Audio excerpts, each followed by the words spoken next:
दिन थिला निज देहरे थिबा रक्त को नष्ट हेबाकु न देई बारंबार रक्तदान शिविर आयोजन करी रक्तदान करुथिले। आउ रक्तरे अनेक जीवन बंचाइबा पई चेष्टा करुथिले ओ अनेक असहाय लोकंकु मध्य रक्त देई जीवन बंचाइछंती। एही मोहमाया जीवन भितरे केतेबेले जे मृत्यु आसे ताहा किछि कहि हेब नाही। जन्म अछि तो मृत्यु भी निश्चित अछि। हाँ दर्शक बंधु, एमिति जड़े व्यक्तित्व थिले जे निज जीवन समय सीमा मध्य रक्त जोगाई जीवन बंचाई आसुथिले। हेले आज से महान व्यक्तित्व ये दुनिया को छाड़ी चली जाइथिले मध्य समस्तंक गहन रे अमर होई रहि जाइछंती। एही रंगीन दुनिया को जड़े मनीष देखुतबा बेले एबे किंतु दुई दुईटी मनीष ए रंगीन दुनिया को देखिबो। सत्यपाल साहू सहीकलार मोर भाई आज सकाले जगदलपुर जाइला बेले रंग साइड गोटे पिकअप आसला और ताकू ढेसी देला बेले गुरुतर हला ताकू पदमपुर हॉस्पिटल के सेनो का बरगड़े सांतर करवा कहले फिर से बाटे आला बाटे डॉक्टर मृत्यु घोषणा कले। मोर भाई जिला टाइम के बहुत काम करछे लोक सेवा करछे बाकी केते ब्लड गले डोनेट करछे एचका मृत्यु पर तार घर चक्षु गले दान करबार लागि हमें भाबिछु ओ करबाले चाहू इच्छुक होले छु। सूचना अनुसार संकल्प परिवार रक्तदान शिविर रे नियमित भावे रक्तदान करुथुबा जने सक्रिय रक्तदाता सरेईकेला ग्रामर नेपाल साहू पद्मपुर जगदलपुर रास्तार मोटर साइकेल रे जाउथबा समय रे विपरीत दिगरु द्रुतगति रे आसुथबा एक पाइप अछि पिकअप तांको मुहामुही धक्का देथिला। फଳରେ गुरुतर अवस्था से आहत होइथिले।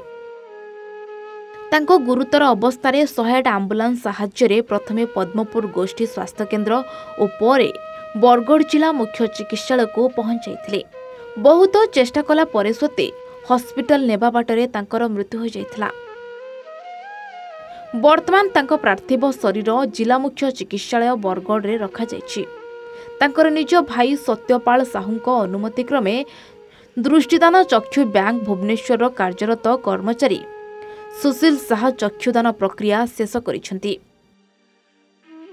जीवन थिबा समय रे नियमित रक्तदान करुथबा नेपाल जने भल मनीष होइथिबा बेले मृत्यु परे मध्य चक्षुदान करी समाज को नियारा वार्ता दैछंती।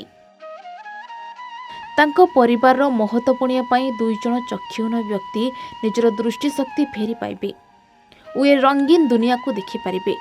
निजे मृत्युवरण करिबा परे मध्य निजर महत्वपूर्ण पई समाज रे सबुदिन जीवित होई रहिबे।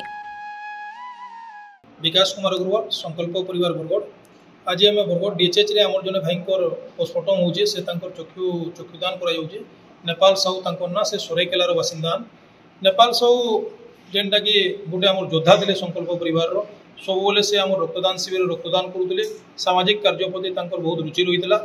जीवित अवस्था से रेगुलार रक्तदान करुवा बेले आज मृत्युवरण पर से चक्षुदान कर भाई सत्यपाल साहू से रक्तदान चक्षुदान करवाली से हाँ कही और आज चक्षुदान हो समाज के से गोटे आज वार्ता देचन जे जीते जीत रक्तदान और जाते जाते चक्षुदान बोलिकी आज चक्षुदान माध्यम दुई जन दृष्टिहीन व्यक्ति समाज रे रंगीन दुनिया को से देखिपारे।